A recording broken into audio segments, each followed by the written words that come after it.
Dios te bendiga, iglesia. Damos gracias al Señor por este día precioso, un día fresco para venir a alabar al Señor, para venir a bendecir su nombre. ¿Cuántos tienen ganas de oír la palabra del Señor en esta noche? ¿Cuántos han venido con expectativas, no por escuchar a un hombre o una mujer, sino por escuchar palabra de Dios? Que Dios pueda preparar nuestros corazones en esta noche para oír su palabra, para que su palabra no sea una palabra más, no sea algo más que incorporamos o que escuchamos simplemente, y que no nos sea algo práctico. La palabra de Dios tiene que ser práctica, la palabra de Dios tiene que ser para nuestras vidas. No podemos desechar la palabra del Señor. Hay palabras que quizás nos impacten más o nos impacten menos, pero lo que es palabra de Dios es alimento, es saludable, es lo grato y es agradable para nuestro paladar. Quizás en el momento, como dice la Biblia, es amargo, pero sin embargo, después esa amargura se convierte en gozo. ¿Por qué? Porque cuando nosotros como papás retamos a nuestros hijos o ponemos las reglas, esas reglas muchas veces no caen bien, no les agrada en primera instancia, pero sin embargo cuando entienden por qué hubo un reglamento, por qué hubo una crítica, por qué hubo un reto, entendieron que realmente había una buena intención. Y así es Dios con nosotros. Cuando Dios nos marca una dirección, cuando Dios nos dirige, siempre, pero absolutamente siempre, va a ser en la dirección correcta. Que Dios te bendiga en esta noche. Vamos a ir al libro de Jueces, capítulo 6. Vamos a leer el versículo 14 y 15 inclusive. Llamamiento de Gedeón. ¿Cuántos se están preparando para la batalla? ¿Cuántos ya han librado muchas batallas? Gloria al Señor. Libro de Jueces, capítulo 6, versículos 14 y 15. Vamos a compartir en esta noche la palabra del Señor. La bendita y gloriosa palabra de Dios dice así: y mirándole Jehová le dijo: ve con esta tu fuerza y salvarás a Israel de las manos de los madianitas. ¿No te envío yo?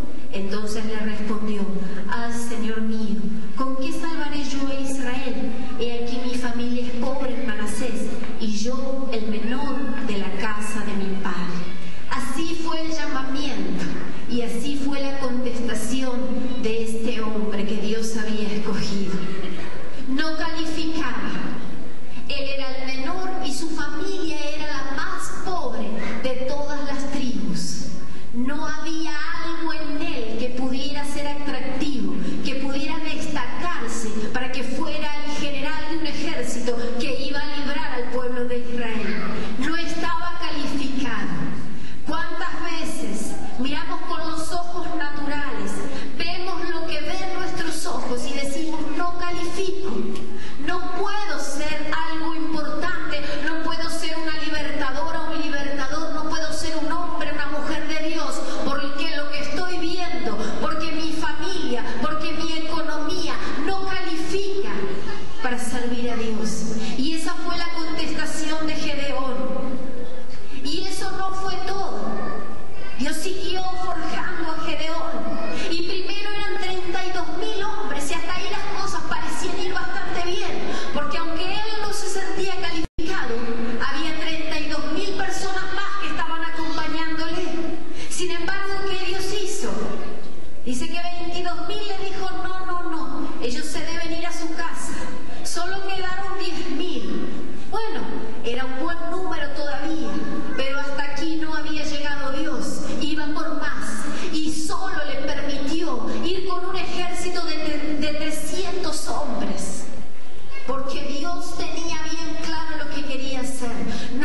y tratamos y nos esforzamos, pero nunca vamos a calificar, porque de hecho Dios escogió personas que no calificaban, pero que sí sabían y entendían que era con el Espíritu de Dios, era con el Espíritu de Dios.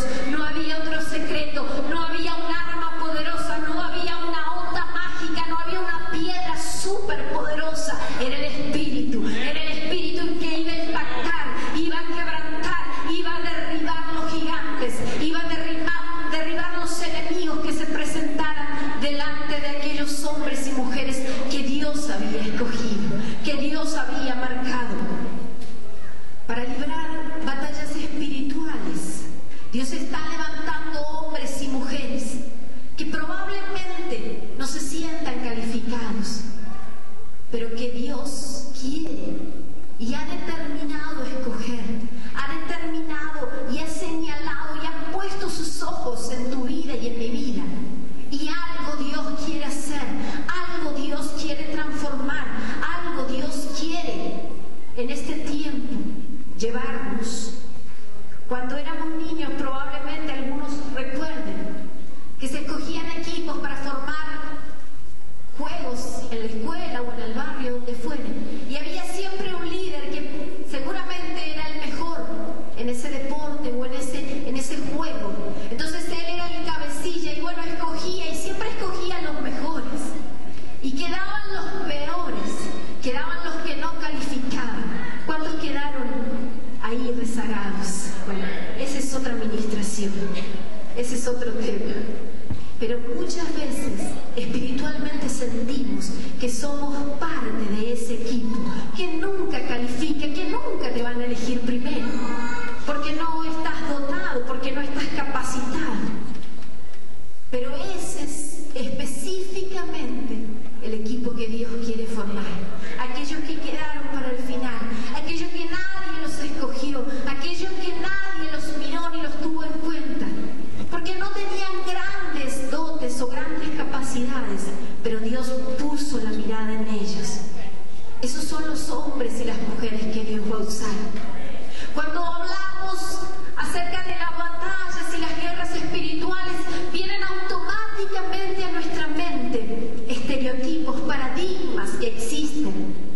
Aquellos grandes hombres y mujeres de Dios que aún por el tiempo han permanecido y sus ministerios están ungidos y son tremendos hombres y mujeres de Dios, y nosotros decimos, bueno, batalla espiritual, guerra espiritual, y vienen a nuestra mente un montón de nombres y creemos en cierta manera que debemos de ser como ellos, que si nos vestimos como ellos, que si nos paramos como ellos, que si repetimos palabras o frases que ellos han repetido, va a funcionar.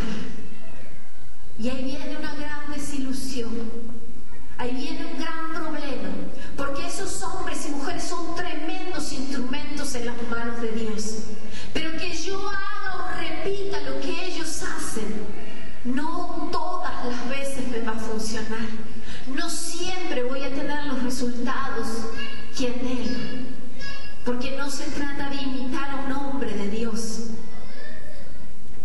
no se trata de anhelar solamente hacer lo que ese hombre o esa mujer hace, porque corro serios riesgos, porque me puede suceder lo que le pasó a aquellos discípulos que se encontraron con el hombre que tenía un espíritu malo, y este espíritu les habló y les dijo, a Jesús conozco y sé también quién es Pablo, pero a vosotros no los conozco, a vosotros no lo conozco. Tremendo.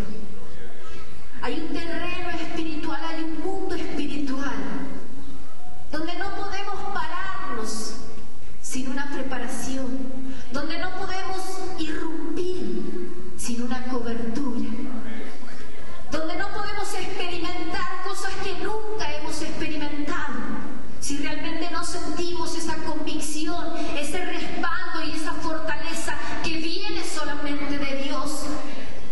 No es con imitar, no es con repetir una oración o una frase ya hecha, que a alguien probablemente le dio resultado, pero déjame decirte que hay terrenos jugar. Hay terrenos donde no debemos improvisar. Y uno de ellos es el terreno espiritual. En el terreno espiritual hay que tener esa madurez, hay que tener esa templanza. Muchas veces, escuché una vez un pastor y decía, hay personas que piensan que las batallas espirituales son guerra de poderes y empiezan a gritar y la persona que se manifiesta o el endemoniado o el espíritu inmundo que está allí grita y se manifiesta y está el otro que está gritando más y parece como una guerra de poderes. Y a veces eso no tiene nada que ver con una batalla espiritual, sino que pasa por ser un show o un momento de distracción. Porque eso no tiene que ver con la autoridad de Dios. Eso no tiene que ver con la batalla que Dios quiere que libremos. Para pararte en el terreno espiritual, para que seas reconocido como un hombre y una mujer de Dios, no tiene nada que ver tu vestimenta, no tiene nada que ver tu postura, no tiene nada que ver tu forma de hablar, tu forma de interpretar la palabra.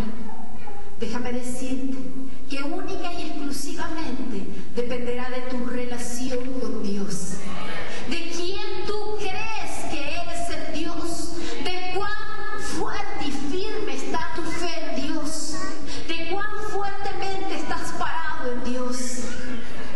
No es por un momento, no es por un tiempo, es en la constancia y en la templanza y en la madurez espiritual donde vamos a alcanzar ese nivel. Ese nivel no te lo dará un cargo en la iglesia, alguien que te promueva o alguien que te reconozca, no hará que te transformes en un hombre y una mujer de autoridad. Solo dependerá de tu dependencia de Dios, de tu comunión con Dios, de tu intimidad con Dios, de tu relación única y exclusivamente con Dios.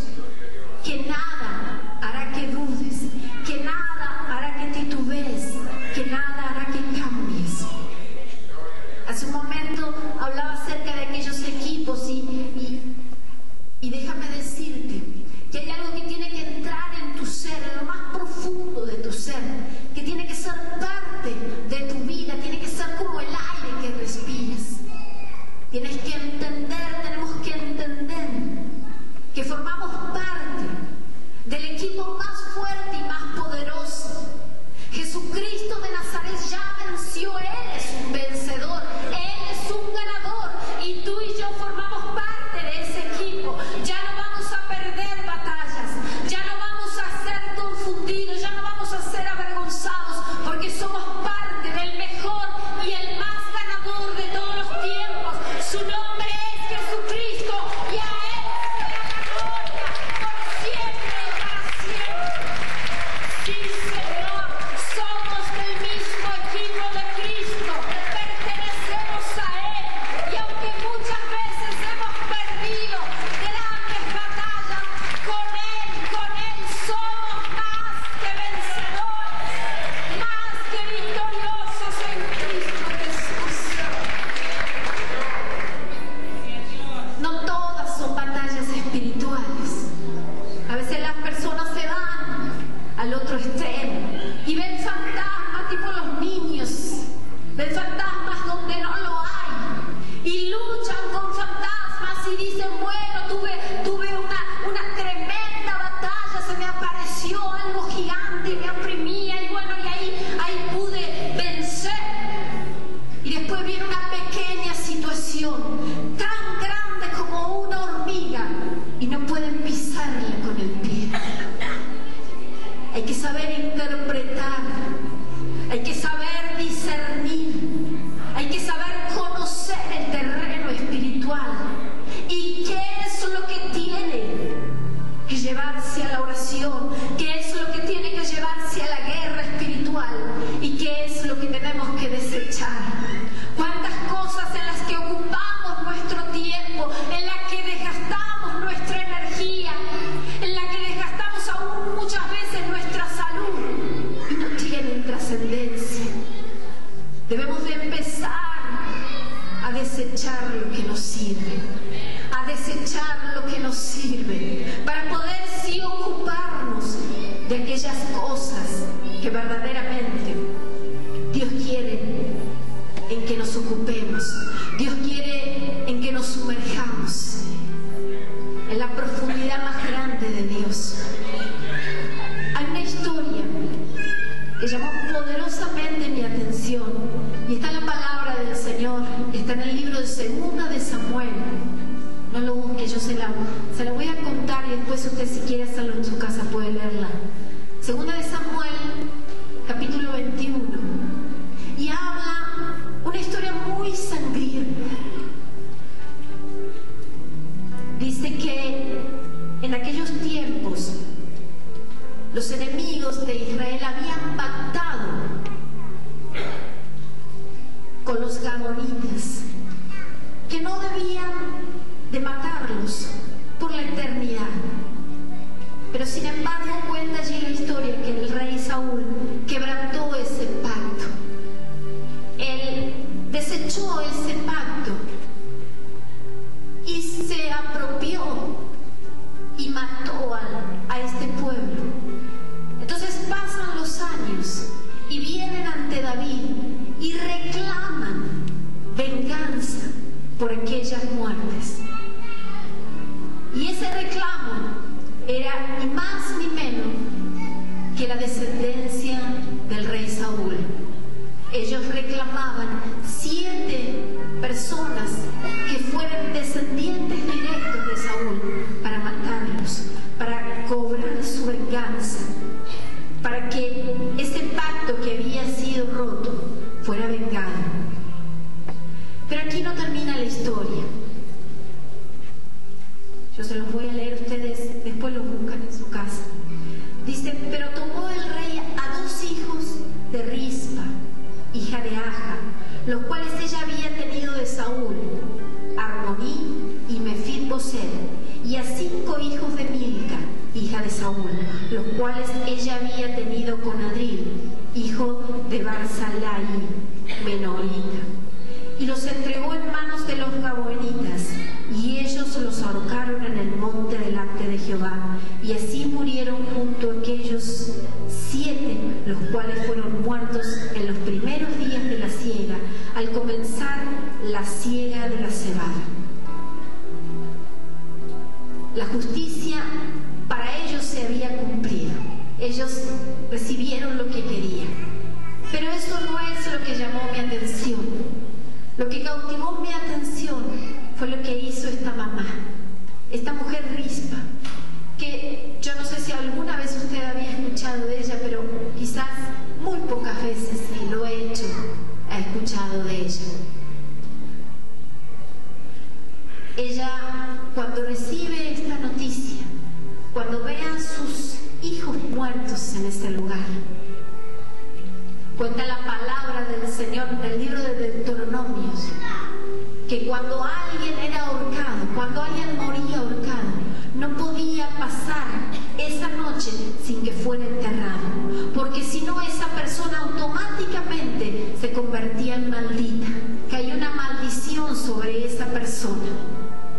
Cuando ella vio esos cuerpos que quedaron allí tirados y que nadie le iba a dar sepultura, dice que desde ese momento, que cuenta la Biblia, que comenzaba el tiempo de la cosecha de cebada, hasta el final, que eran aproximadamente 6 meses, dice que la cosecha comenzaba fines de abril, principios de mayo, y terminaba en octubre.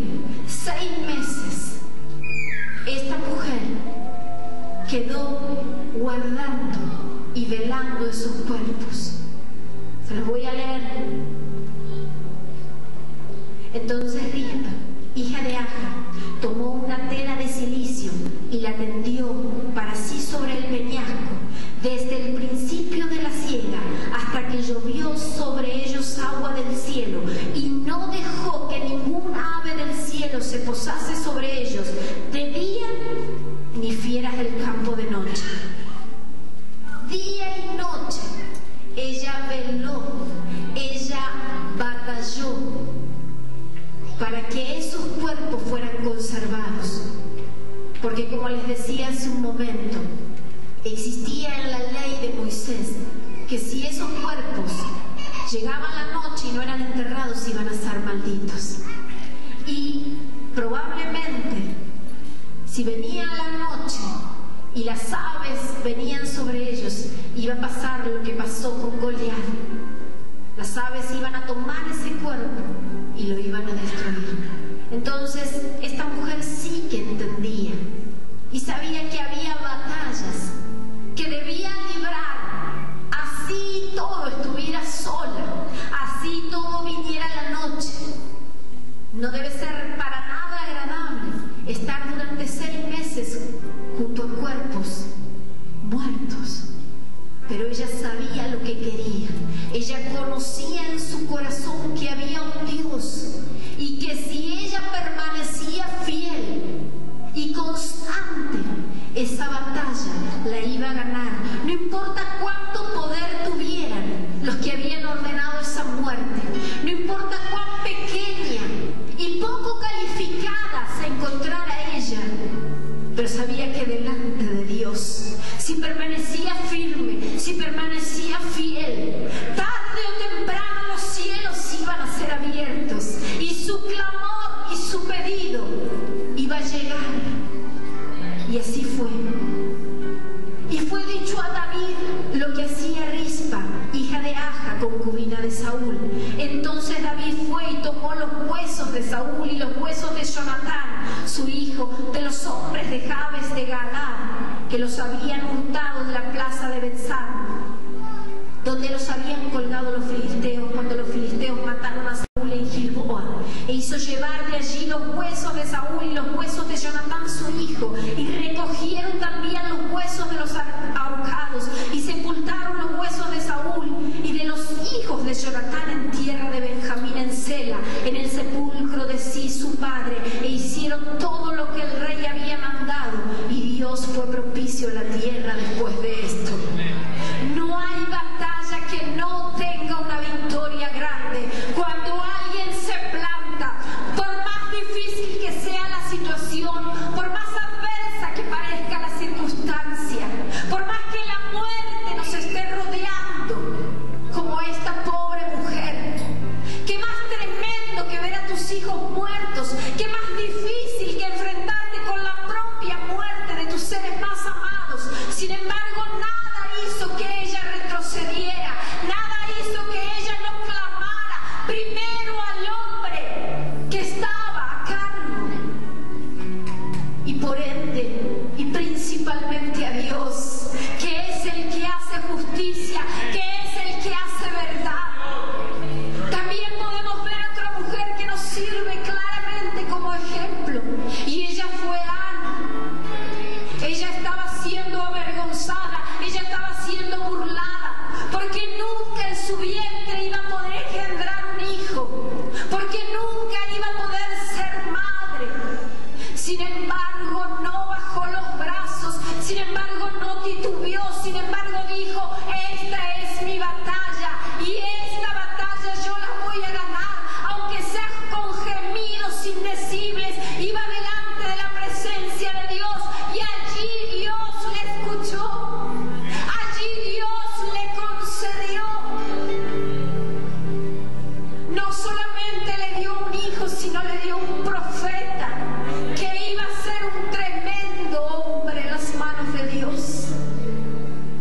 Yo no sé cuál es tu gran o pequeña batalla, pero déjame decirte en esta noche que si clamas a Dios, que si buscas a Dios, que si te paras firme, no importa la situación en la que estés, hay un Dios que está en este lugar y que está en todo lugar, presto para escuchar, presto para atender, presto para abrir las ventanas de los cielos y derramar de su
providencia sobrenatural. Pero quiero que te saques de tu mente paradigmas, quiero que te saques de tu mente estructuras, porque tú podrás decirme: yo soy muy pobre y soy el más pequeño en mi casa, soy insignificante aún hasta para mi familia, pero déjame decirte que Dios tiene un diseño y un propósito eterno con tu vida, y por eso en esta noche estás en este lugar. ¿Cuántos pueden levantar su mano al cielo y decirle al Señor: esta batalla que estoy librando, Señor, esta batalla pequeña o grande, Señor, no estoy solo, no estoy solo, tú estás conmigo, tú estás conmigo, tu vara y tu callado me infunden aliento, Señor, aderezas mesa delante de mí en presencia de mis angustiadores, y unges nuestra cabeza con aceite. ¿Cuántos pueden sentir la unción de Dios ungiéndole sus vidas, ungiéndole sus manos, sus lomos cansados? ¿Cuántos muchas veces han sentido el cansancio en sus piernas, en sus pies, por tanto andar, por tanto caminar, por tanto desprecio, por tanto dolor, por tanta desolación? Pero si permaneces firme, si te paras en Dios y tu fe es verdadera y tu fe es constante y tu identidad está clara y dices todos los días de tu vida, pero no como una frase hecha, sino desde lo más profundo de tu corazón: mi Salvador vive, mi Redentor vive, Él venció y junto con Él yo he vencido, yo he vencido. Sí, Señor. Quiero que pasen aquí adelante todos en esta noche. Vamos a orar al Señor, vamos a declararle al Señor que muchas veces creímos y retrocedimos porque dijimos: Señor, yo no estoy calificando, yo no puedo, Señor, yo siempre fallo. Pero no importa cuántas veces has fallado, aquellos que han estudiado lo que estudian saben que siempre hay una nueva oportunidad. Cuando hay un examen y en ese examen no saliste aprobado, hay una posibilidad nueva. En algún momento va a haber una posibilidad nueva para rendir ese examen, y que cuando surja esa posibilidad, cuando venga ese examen,